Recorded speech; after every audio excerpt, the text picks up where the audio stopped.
என்ன bro butterfly பறக்குதா, நம்ம flight எப்படி பறக்குதுன்னு பார்ப்போமா? வாங்க சிம்பிளாக பார்ப்போம்.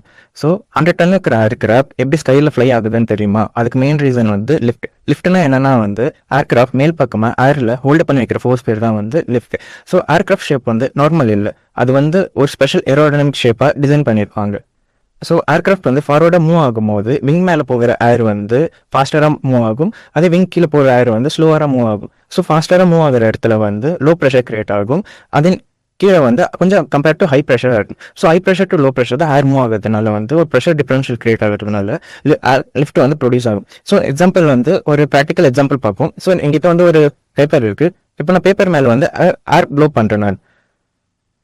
ஸோ நான் வந்து மேலே தான் ஃப்ளோ பண்ணுறேன், பட் வந்து பேப்பர் என்ன ஆகுதுன்னா மேலே போகுது. ஸோ என்ன ஆகுதுன்னா ஃபாஸ்டராக ஏர் போகிறதுனால அங்கே வந்து லோ ப்ரெஷர் கிரியேட் ஆகுது. ஸோ கம்பேர்ட் டு கீழே வந்து ஹை ப்ரெஷர் இருக்கிறதுனால வந்து ஹை ப்ரெஷர் வந்து மேலே டூ லோ ப்ரெஷர் மூவ் ஆகுதுனால வந்து மேலே மூவ் ஆகுது. ஸோ இதுதான் வந்து பெர்னாலிஸ் பிரின்சிபல். ஸோ இந்த பெர்னாலிஸ் பிரின்சிபல் பேஸ் பண்ணி தான் வந்து லிஃப்ட் வந்து ப்ரொடியூஸ் ஆகுது. ஸோ ஒன்னொரு ரீசன் பார்த்தோம்னா வந்து நியூட்டன்ஸ் தேர்ட்லாம். ஸோ இந்த மாதிரி நெக்ஸ்ட் டைம் நீங்கள் வந்து ஃப்ளைட்டில் ட்ராவல் பண்ணும்போது எப்படி இந்த 100 டன் ஏர்கிராஃப்ட் வந்து எப்படி மேலே பறக்குதுன்றது உங்களுக்கு இப்போ புரிஞ்சிருக்கும்னு நினைக்கிறேன். ஸோ இந்த மாதிரி இன்னும் ஏவியேஷன் இன்ட்ரெஸ்டிங் டாபிக் வேணும்னா ஃபாலோ பண்ணுங்க. So tata, bye bye.